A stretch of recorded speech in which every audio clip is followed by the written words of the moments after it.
So we're going to start to look at the process of evolution.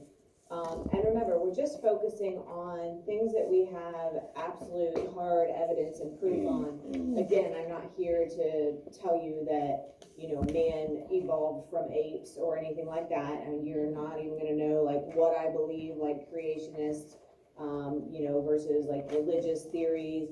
Like, that's not what this class is about at all.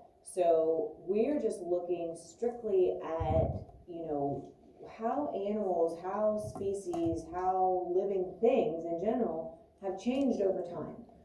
Because there is definite proof of that. And so here is where we're going to start on slide 23 with evidence of this. And the first place that we get this evidence is through the fossil record. All right, and so we're going to look, the layers of the crust, okay? So we're not looking at the layers of the earth. Obviously, we're just looking at the uppermost layer, the crust, and what can be found in there. Because if something is alive, it's going to usually be at the surface, and if it's at the surface, when it dies, it will die and lay on the surface.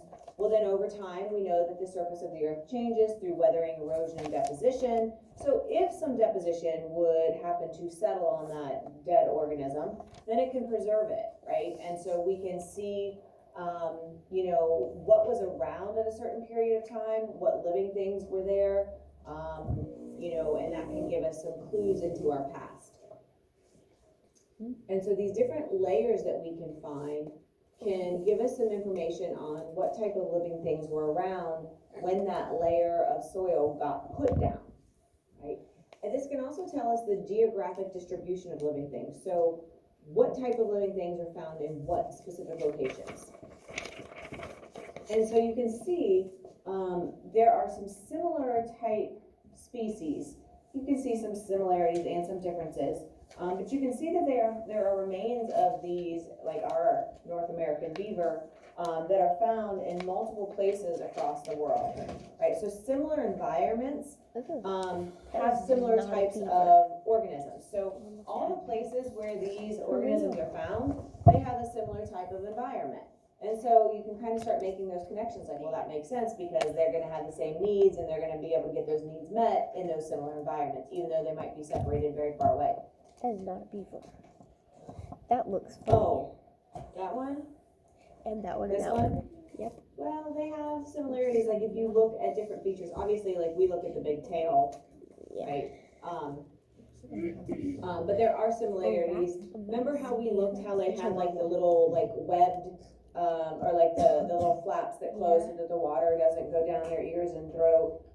So even some of the non-visual features they have that are similar. Okay. Okay. Flip the page up for me. So there's something called homologous body structures, and you should have, we had a question that had this on the Kahoot, but this is a vocab term. We're going to talk about the prefixes of homo and hetero this year. Anytime you hear those prefixes, you are thinking the same for homo and different for hetero. We'll get into that a lot more when we talk about genetics, but for right now, that prefix homo means similar or same body structure. Okay, and so the origin and structure of certain appendages, they might have a very different shape, but internally the structure is very similar. And so we see that, I'll wait till you get this written, my picture might cover it up. You're going to see a few appendages from a few different species, and you will see that it is kind of spooky. They're kind of color-coded, right? They all have a top upper bone. Then they have two bones that come off of that upper bone. And then we start into like the metacarpals and the phalanges from there, right? So, obviously, this is the human hand. Then we have the cat, the whale, and a bat. And so you would never really think that there's so many similarities because the shape of them are different, but the structure, where you have 1, 2, you have the 4 or 5, and then you have some little phalanges coming off. right?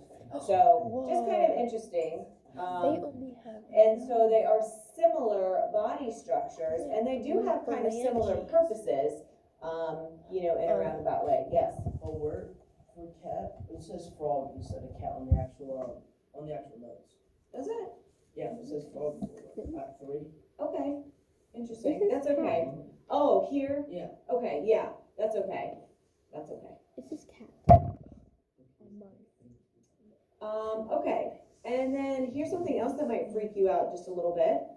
There are a lot of similarities in early development. So like when things are starting out, they are in the very obviously developmental phase.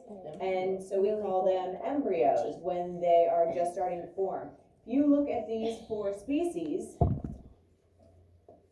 they're almost identical, right? Obviously, a fish and a human are very different once they fully develop. And there's no similarities really between, a bird and a reptile as full grown and developed. But at the very beginning stages of life, there are extreme similarities. So again, something that you might not have thought of, even like with the similar body structures and our early development, proof that we all kind of start the same way, and then things had to change over time because we all fit different environments more appropriately. So something that is a big concern, and it has been for years, is the resistance of bacteria to antibiotics, which is why when you go to the doctor, they don't automatically just give you an antibiotic. If you have a virus, like even the common cold, an antibiotic is not going to do anything for you. A lot of times we go to the doctor, we're like, give us medicine, make me feel better. Well, an antibiotic is not going to make you feel better if you have a virus. You have to have a bacterial infection like strep throat, or maybe a certain type of sinus infection for that antibiotic to work. If a doctor or doctors give out prescriptions for antibiotics when it's not needed, our bodies actually become resistant. The bacteria that we do have in our body, and we all have a lot of bacteria, most of the time it's not enough to make us sick, and there is actually good bacteria that lives in our gut that we need to help with digestion. But even the bad bacteria that we have usually isn't enough that we're feeling symptoms or that we're sick. Well, if we are given antibiotics and we don't need them, the bacteria are very, very smart, and they actually reproduce very quickly. And so some of the bacteria will just naturally be resistant to the antibiotic. They have a slight mutation or variation that the other bacteria don't have. And so even though the bacteria will work on the majority of that type, like of the strep bacteria, and that's how we end up with different strains of things, because the bacteria that is able to just randomly have a variation or mutation that allows it to survive the antibiotic and not be killed by it, well, now they're still there, and that's the bacteria that are going to reproduce. And so then the next time when you need antibiotic and you have that same bacteria in you, it's not going to be totally resistant to the antibiotic that you might be given. And so those bacteria are very tricky that way. So that's the reason why you go to the doctor and you're like, give me an antibiotic, make me feel better. And they're like, yeah, you don't have a bacterial infection. No, it's not going to help. They're not going to just give you that, because if that happens all the time, imagine doctors always just giving out antibiotics and it's not needed. Our bodies are going to have all kinds of resistance. So when we really do need the antibiotic, then we're going to have issues, right? It's not going to work for us. So, and then that's how we get lots of different strains, or one of the ways we get lots of different strains of bacteria, and it makes it harder for us to cure and keep ourselves healthy. So, kind of interesting, because those antibiotic resistant bacteria, then obviously they're the ones that are going to be there to reproduce, and they pass that trait on to their bacteria offspring. And so they just become the more dominant, bacteria, because they survived that invasion of the antibiotics and weren't affected by it. So there's a lot of different ways that we can see that evolution has definitely played a part in organisms' development. And those were just a few examples. We're going to look at some of those a little bit more closely. And so, first of all, we're gonna start with fossils, right? You guys probably have a good understanding. Fossils are gonna be our remains or imprints or traces of once living organisms. I told you at the beginning, I don't do the greatest with giving you a lot of plant examples.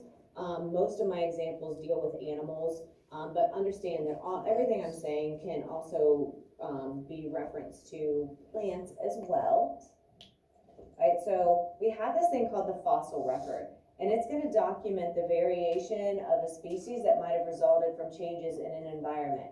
So even looking at like Darwin's finches, right, they are different based on which island of the Galapagos they're found on. The resources available are the ones that make it, help them to fit into their environment. So whatever features they have that help them to be better at getting their needs met, those usually become the traits that get passed on to offspring, right? And so it's that environment that has a huge impact on what survives and does well there. Most of the time, fossils are going to be found in sedimentary rocks. Remember, sedimentary rocks are formed from sediments, right? And sediments were our small pieces of things that got weathered and then eventually eroded and transported away. And then the final process of that is the deposition, right? So weathering breaks it down, erosion transports it, and then finally that transportation process ends sometime and it drops, right? And that dropping can form sedimentary rock if there's enough pressure packing all those sediments together, right? Why? So we have two other types of rocks besides sedimentary. Who remembers what the other two types are? Give me one, Sarah. Igneous, good. Nope, I don't know. Metamorphic. Why aren't we going to find fossils in igneous rock? How did igneous rock, or what's the other name for igneous rock even? I see your hand. A couple people were wanting to. Yeah, so what about a volcano might keep fossils from being seen? Say it. It might melt. The heat, right? It might burn them up. Okay? So even if there were fossils around, the heat, we've seen some of the videos of that lava coming up. Well, it's gonna burn them all up. What were the keys with metamorphic rock? Anybody remember how metamorphic rock is formed? Pressure? Yep, pressure is one. So it takes sedimentary and igneous rock and applies pressure and heat, right? And so again, the pressure would crush any fossils, and then the heat again would burn them or incinerate them. So really, the only place that we're going to find fossils are going to be in our sedimentary rocks. All right, and so these sedimentary rocks are formed when layers of sand, silt, clay, and mud are compacted and cemented together. And it's that sediment that has been transported and eroded away and eventually dropped. And so if something is alive and then it dies and it's laying on the surface and then it starts to get covered up by sand, silt, clay, dirt, topsoil, right? All of those things will start to push down. And so eventually, it can get compacted enough and it will become fossilized. That organism will be preserved in those layers. Okay? And again, we get so much heat and pressure in the igneous and the metamorphic, pressure specifically in the metamorphic, that we do not get fossils. They cannot be found. Okay? Do I have to write all that? You can just say heat and pressure. Okay. Heat and pressure. That will work. All right, and so there's this thing called the fossil index, and the fossil index has the remains of organisms that lived in a particular geological age, and they're helped used to identify the rocks or the rock layers in which they're found. So if you find a certain fossil in a certain layer, it's going to give you some information about that layer. It'll let us know kind of generally what time period the organism was alive. Then any rock containing a fossil of that organism must have been deposited during that same time period. So if you find a fossil in a certain layer, it probably was alive during that period, and then it probably died during that period, and that's why we can help kind of gauge how old the layers are based on the age of the fossil. And then that helps us to identify different periods of time and ages of rock layers, kind of work hand in hand. And that's what we'll spend the next little bit of time on, but not today, because we're out of time.